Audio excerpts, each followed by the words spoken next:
Bonjour, nouvelle semaine et nouveau mois sur Nyon Région Télévision. Bienvenue pour la quotidienne du 1er mars. Au sommaire aujourd'hui, le petit journal des élections en compagnie de Rodolphe Henner et d'Antoine Guénaud. On s'intéresse aux rémunérations des élus. En sport, les clubs amateurs sont soutenus par une action de la Migros. Alexandre Caporal vous en parle en plateau. Enfin, en culture, semaine dédiée au monde du hip-hop en Suisse romande. Premier tour de table en compagnie du rédacteur en chef de représente.ch.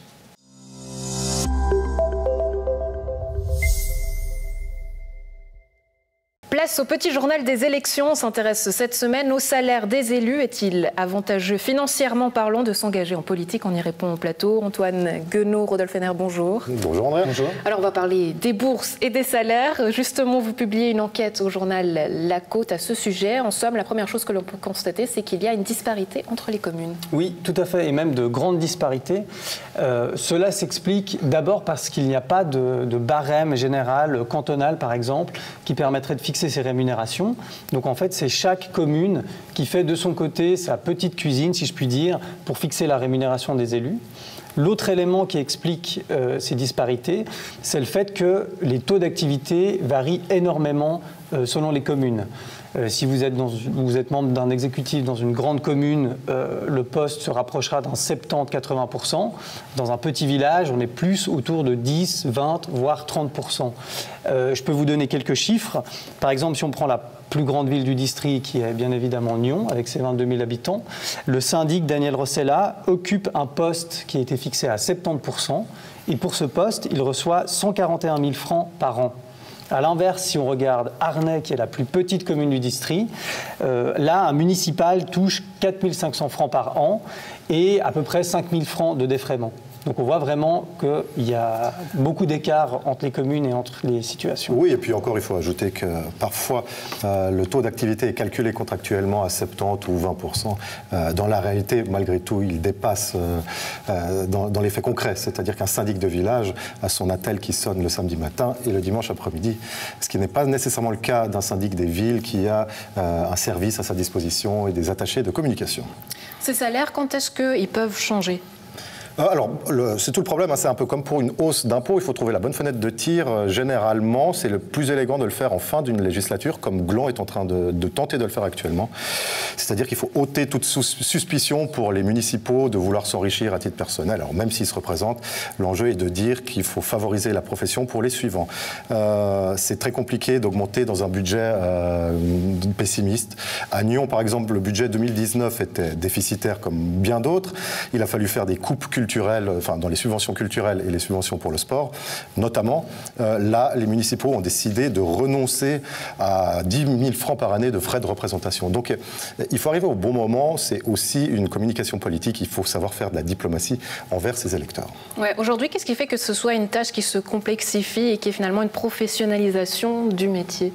Alors, ce que j'ai pu constater en interviewant plusieurs élus, c'est que, notamment en ce qui concerne la police des constructions, il y a de plus en plus de situations au cours desquelles on trouve des oppositions et les citoyens font de plus en plus souvent appel à des avocats pour les représenter dans ce genre de litige. Et ça, par exemple, c'est, au dire des élus, quelque chose qui alourdit beaucoup la tâche. Et ça se voit dans les budgets communaux, dans les comptes, on voit qu'ils ont un budget pour leur propre défense. Les communes ont des budgets d'avocats qui doivent solliciter pour justement entrer en négociation face à des individus, des citoyens qui les mettent en procédure. Les frais judiciaires dans les communes sont en explosion année après année. Le légal qui rentre justement en action et qui complexifie aujourd'hui la tâche. Cette semaine d'ailleurs sur notre plateau, Stéphane Comino revient justement sur son expérience en tant que syndic. Oui, alors il a dit qu'il y avait plusieurs raisons qui expliquaient sa démission en 2017 du poste de syndic, notamment effectivement l'incompatibilité à avoir une activité professionnelle intense et puis d'avoir un taux de présence dans sa commune correct. Aujourd'hui, son argument de campagne qu'il veut redevenir syndic, c'est de dire je suis retraité, j'ai tout le temps à disposition pour ma commune. Justement, Antoine, on peut se poser la question, qu'est-ce qu'il se passe quand un élu perd son mandat ? Alors, quand un élu perd son mandat, finalement, il se retrouve en fait comme tout un chacun lorsqu'il perd son travail. Il doit, comme tout le monde, se résoudre à aller chercher un nouveau job. Et à ma connaissance, il peut y avoir des cas où la commune peut entrer en matière pour financer une éventuelle petite formation à des fins de reconversion. Mais la plupart du temps, voilà, quand un élu perd son mandat, il perd son travail, quoi, comme n'importe qui. Ouais, notons quand même qu'il y a des indemnités de départ qui sont pensées dans certaines communes. À Founet, par exemple, il a été décidé qu'il serait de 1 000 francs par année de présence à l'exécutif, avec au maximum 10 ans de présence.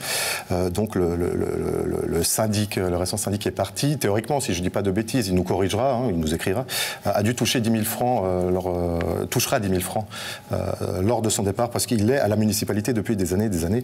Et là, des chiffres un petit peu plus importants pour les conseillers d'État vaudois qui bénéficient d'une rente d'État à vie qui peut aller jusqu'à 140 000 francs par année. Alors songez à, je ne sais, Anne-Catherine Lyon peut toucher toute sa vie, je crois, elle nous écrira aussi si je me trompe, 140 000 francs par année. C'est quand même des montants très très importants. Là, ça fait un peu plus rêver. Antoine, si on devait résumer la situation, est-ce qu'on pourrait dire que c'est une fonction qui est bien payée ou mal payée? Alors là, cette question, je l'ai posée aux principaux intéressés. Et ce qu'il en ressort, c'est que la plupart des élus interrogés me disent qu'ils peuvent se contenter du salaire qu'ils perçoivent actuellement, mais une augmentation serait bienvenue parce qu'ils constatent tous qu'ils explosent le temps d'activité de base qui a été fixé pour eux, en fait. Ouais, alors Rodolphe, ça vous fait rêver pour la suite? Moi, j'aimerais bien avoir une indemnité de départ. Je pense qu'Antoine Guénaud aussi. Ouais. Vous partez de la côte, vous avez une indemnité de départ. Ça vous évitera d'avoir un petit calepin qu'on vous a donné aux couleurs du PIN. Est-ce que vous pouvez le montrer? Oui, tout à fait. Absolument. Voilà ce calepin. Le parti indépendant nyonnais qui le distribuait dans les rues de Nyon, Antoine Guénaud en a bénéficié. On remet en question l'indépendance des journalistes, c'est ça, Rodolphe? On aime bien taquiner ses collègues. En tout cas, merci beaucoup d'avoir été avec nous. Très belle journée à vous. Merci. Merci.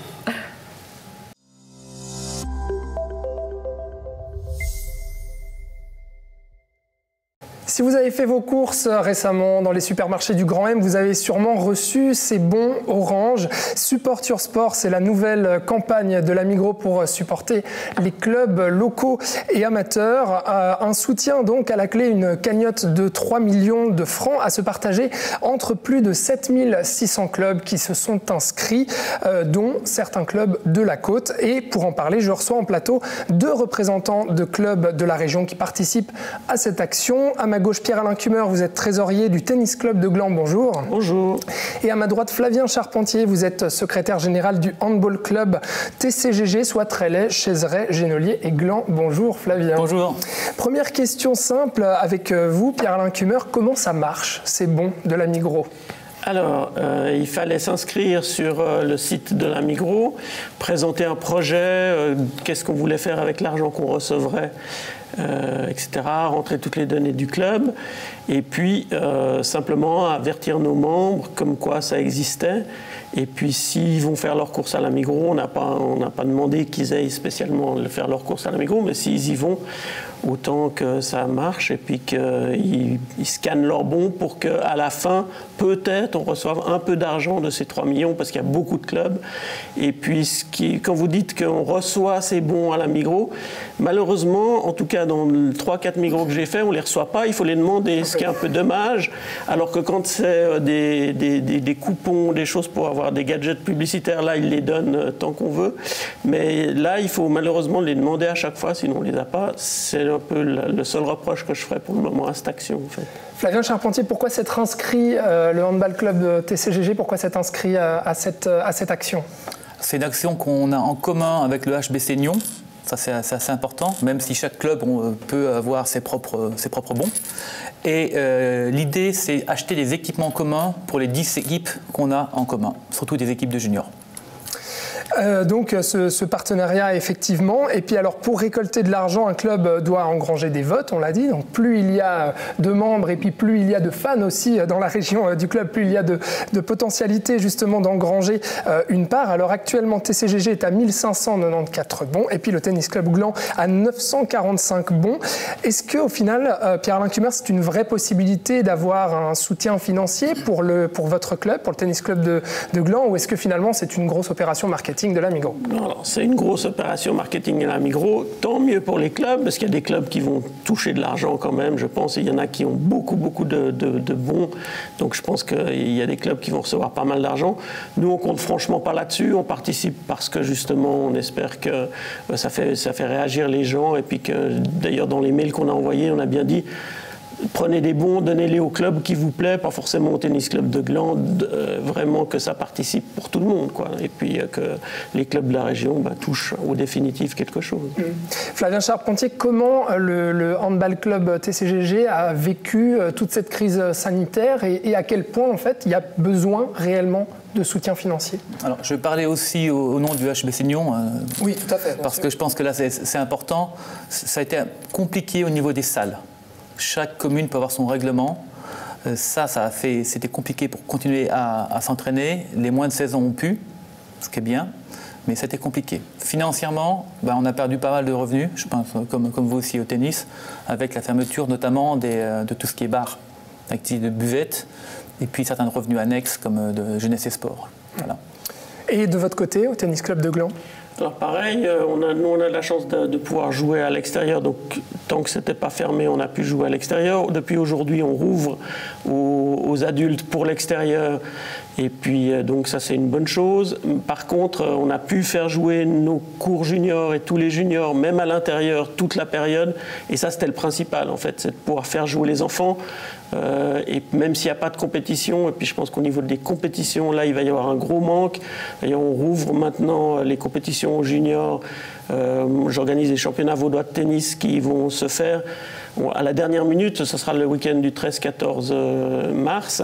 Et on est heureux de pouvoir repartir et faire des compétitions parce que c'est ce qui manquait le plus aux enfants, ce qui manque encore aux adultes. Mais voilà, c'est comme ça. Et enfin, on peut rejouer au tennis. On peut rejouer au tennis, ça c'est une bonne chose. On sentait une vraie frustration de la part des joueurs et joueuses de tennis, notamment on entendait beaucoup, il y a la distance sur les cours, on est en extérieur. Les gens ne comprenaient pas, et je ne comprends pas non plus. Malheureusement, je pense que faire des exceptions, c'était un peu difficile pour certains sports et pas d'autres, donc ils ont mis tout le monde dans le même panier. Voilà, c'est comme ça.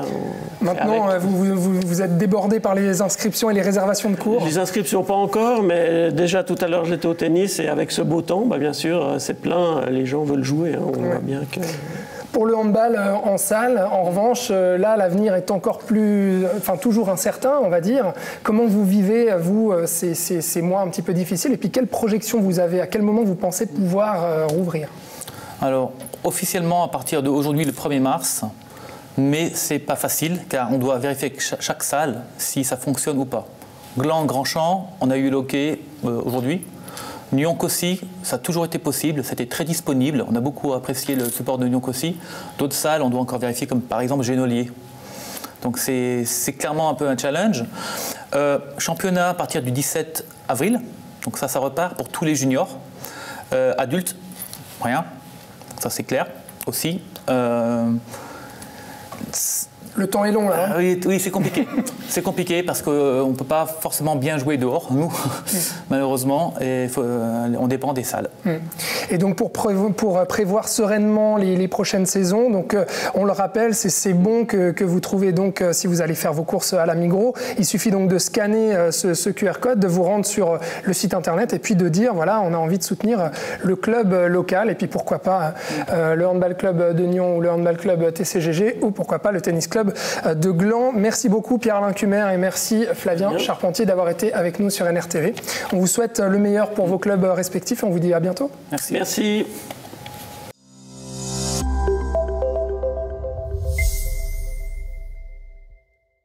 Semaine dédiée au monde du hip-hop et du rap en Suisse romande. Pour ce premier tour de table, j'ai le plaisir d'accueillir le rédacteur en chef de Représente.ch. Bonjour. Bonjour. Merci d'être avec nous. Alors, le site existe depuis 1999. On sait que c'est un peu la pointure de tout ce qui se fait dans le milieu du rap, du hip-hop en Suisse romande notamment. Rappelez-nous en quelques lignes en quoi consiste votre mission avec ce site. Oh, alors, carrément une mission. C'est de nous représenter, en fait, comme son nom l'indique. C'est de parler de la culture hip-hop en Suisse romande, tout simplement, en fait. Ouais, tout simplement de donner aussi la parole et des voix. On sait qu'en Suisse, c'est toujours difficile de donner la parole au rap. Pourquoi, selon vous ? Alors là, on peut en faire une émission qui va durer quelques semaines. Allez-y, on a un petit moment. On a un petit moment. Alors, il y a un problème d'inclusion finalement, que je classerais en racisme de classe et en racisme structurel basique en fait, qui fait qu'on laisse la place et la parole aux gens dont on pense qu'ils représentent la Suisse. Et le rap, visiblement, depuis plus de 20 ans là, ça n'intéresse pas vraiment les gens. J'ai l'impression qu'il y a aussi un esprit, moi qui ne suis pas du tout du milieu, mais aussi de compétitivité entre les rappeurs finalement qu'on vienne de Genève, de Lausanne, et qu'on a du mal finalement, ou vous avez du mal à tous vous tirer vers le haut. Est-ce que c'est vrai? C'était vrai. C'était vrai. Il y avait cette époque où on représentait son code postal. Mais maintenant, non, là, c'est complètement lissé. Alors oui, il y a toujours des petites rivalités, mais j'ai l'impression qu'elles sont plutôt plus saines qu'autre chose. On a envie d'être le meilleur et que sa ville soit la meilleure finalement. Mais il y a plus de... Il y a 20 ans, il y avait des vraies bagarres entre les villes et autres. Maintenant, on peut facilement voir un Lausannois faire un morceau avec un Genevois. Non, là, ça, il n'y a plus de souci là. Au contraire. Est-ce que vous, très franchement, on sait que vous avez ce média depuis un bon moment. C'était une réelle passion pour vous aussi, le milieu de la musique. Mais est-ce qu'on peut dire que le rap, c'était mieux avant? Vous êtes d'accord avec cette idée? Non. Non, le rap, c'est mieux demain. Non, c'est un style de musique qui suit son époque, finalement, qui s'adapte. Donc oui, c'est toujours mieux. C'était toujours mieux avant, parce qu'avant, on a nos souvenirs, on était adolescents, puis on avait notre vie. Mais non, le rap répond aux besoins de la société telle qu'elle est, quand elle est là. Ouais, alors aujourd'hui, il y a une toute jeune génération qui arrive. Qu'est-ce qu'elle dit, cette génération? Qu'est-ce qu'elle dit de la société, du coup? Que dit le rap d'aujourd'hui? Il est pas très, il est comme la société, c'est pas forcément très encourageant. J'ai envie de dire, il y a une sorte. À mon époque, enfin voilà, j'ai 42 ans, donc on faisait du rap, on voulait changer le monde. Maintenant, j'ai l'impression qu'il y a plus une sorte de résignation chez les jeunes. Finalement, personne n'a jamais réussi à changer. Est-ce que nous, on pourra changer les choses? Résignation, acceptation, et puis finalement vivre dans la société telle qu'elle est, avec quand même toujours ce besoin de la changer aussi. Donc, je ne sais pas si la jeunesse de maintenant est très différente de l'époque. Ouais, mais du coup, une résignation, qu'est-ce que ça implique? Est-ce que ça implique que forcément la musique devienne un peu plus lisse, pareil? Ou non? Est-ce qu'on arrive quand même à se distinguer? Alors, ce qui a changé vraiment dans le rap de maintenant à avant, c'est qu'il y a des raps pour tout le monde. Donc, il y a toujours un rap contestataire, et il y a un rap plus lisse, et puis un rap un peu contemplatif. Il fait beaucoup plus de place aux émotions maintenant, le rap. Avant, il fallait être un bonhomme. Maintenant, on peut être un homme qui pleure en rappant. Donc, il y a quand même des évolutions positives. Mais voilà, finalement, le rap dit que ce que la société dans l'époque dans laquelle il est fait. Donc, là, il est à l'image des jeunes qui ne savent pas trop, finalement, comment sera l'avenir. Finalement, avec le réchauffement climatique, le Covid s'étend. J'aimerais pas avoir 16 ans maintenant. Ouais, on a l'impression, il y a des jeunes aujourd'hui qui marquent la page, qui marquent le coup aussi, notamment sur les réseaux sociaux. On peut citer Iso Seruna, qu'on recevra aussi sur ce plateau. Qu'est-ce qui fait qu'aujourd'hui, des jeunes comme ça, ça marche, ça frappe? Alors, je pense que si quelqu'un a une réponse, il aura trouvé la solution miracle. C'est plein de choses. Après, je sais pas. Sérieusement, il y a des choses, des fois je me dis ça va marcher, ça marche pas, et inversement. Donc, qu'est-ce qui fait que quelque chose fonctionne? Aucune idée. Ce qui est sûr, c'est qu'en tout cas, ils maîtrisent les réseaux sociaux bien mieux que nous. Et fort heureusement pour eux, vu que ça fait plus d'une année qu'ils n'ont pas autre chose finalement que les réseaux sociaux pour faire parler d'eux. Ouais, parce que vous parlez des réseaux sociaux, j'aimerais y rester encore un petit peu, parce que notamment avec votre média Représente.ch, vous avez fait dernièrement plusieurs entretiens en mode confinement à distance. Expliquez-nous un petit peu comment ça s'est passé. Oui, alors c'était l'année passée déjà, durant le premier confinement. Passe vite, hein. On a l'impression que c'est un jour sans fin, mais c'est toujours là. Voilà. Donc oui, il fallait trouver une solution pour un peu donner la parole un peu aux artistes. Avec le confinement, pas possibilité de les voir et tout. Donc l'idée, c'était simplement de faire des interviews par messagerie sur Instagram, en fait. Et après, print screen et puis publier ça.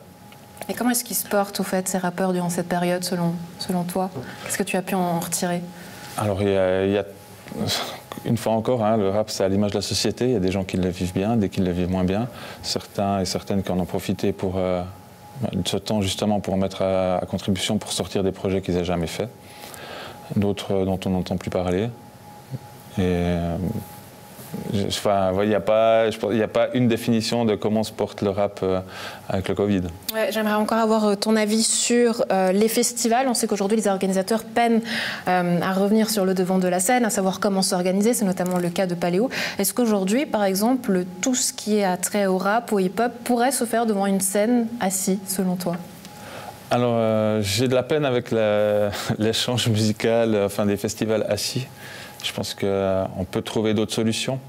Limite, je voyais une émission sur Antigel où ils sont allés directement en bas des immeubles pour donner des spectacles aux gens qui sont dans les immeubles. Donc je pense que le rap se porterait plus à quelque chose comme ça que devant un public assis, masqué et à distance. Après, certains rappeurs vont pouvoir en profiter et développer certainement quelque chose de plus acoustique, finalement plus posé, ce qui est un peu à l'opposé du rap de festival maintenant qui est misé sur le turn-up, sur des pogos, où on retrouve une ambiance finalement de concert de rock des années 90. Donc oui, là ça va être compliqué parce qu'il y a toute cette énergie là qui doit être redirigée ailleurs. Mais le rap se réinvente toujours, donc oui. C'est possible. Aujourd'hui, pour revenir un petit peu à toi, est-ce que ce qui, toi, te fait vibrer, le genre de rap que toi, tu aimes, ou ceux en qui tu vois justement un peu l'avenir, ça serait lesquels? Quelques noms? Alors, c'est toujours le problème des noms. Il y en a tellement que j'ai toujours peur d'en oublier. Déjà, il y a toutes les personnes que vous avez invitées cette semaine, qui sont assez représentatives. Ensuite, j'ai vraiment de la peine. J'ai fait une petite liste, je me suis amusé à faire une liste, et là, j'ai déjà oublié plein de noms.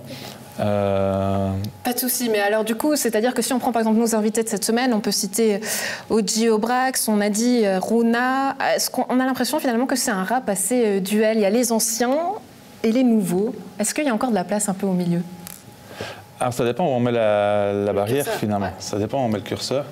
Parce qu'il y a des nouveaux qui sont finalement anciens. Bon, c'est vrai qu'Oji, lui, ça fait un moment qu'il est là. Mais il y a un peu il y a peu de rescapés. Parce que finalement, la vie fait qu'on passe généralement à autre chose, passer les 30 ans, que le rap en Suisse reste finalement une sorte de loisir, hein, c'est pas un métier. Ouais, très peu en font leur métier. Justement, on termine la semaine avec Slimka. Là, on peut dire qu'il fait partie de ceux qui ont réussi en Suisse. Mais il n'y a pas que eux, finalement, c'est ce que vous essayez de nous dire. C'est ça qui est dommage. Il y a peu de médiatisation. Alors voilà, c'est un peu. Voilà, je viens parler du rap en disant que c'est peu médiatisé, mais c'est un peu comme je disais avant. Pas cette semaine. Alors je remercie NRTV de ne pas avoir fait de séparation. Mais généralement, les rappeurs et les rappeuses qui sont mis en avant sont les personnes qui représentent le rap tel qu'on le conçoit et pas forcément le rap tel qu'il est. Ouais, alors je dois vous avouer que j'ai eu beaucoup de mal à monter cette émission, savoir quand est-ce qu'on pouvait booker tout le monde, qui faire venir, à quel moment. On a l'impression que finalement c'est un milieu qui redoute un peu celui des médias aussi.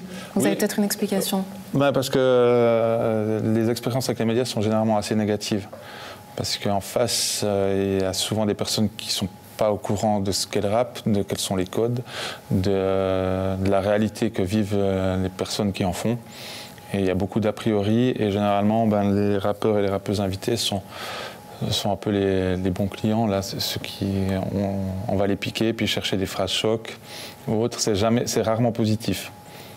Donc après oui, il y a aussi un problème aussi de communication dans les deux sens, hein, mais voilà, c'est généralement juste des faire valoir et puis pour montrer que vous voyez ces rappeurs, ils sont comme on le dit, c'est des petits sauvageons. On va essayer de changer tout ça toute cette semaine. Oui. Merci de faire de même avec représente.ch. Mr. Sivers, merci beaucoup d'avoir été avec nous. Très belle journée. Merci, à vous aussi. Au revoir.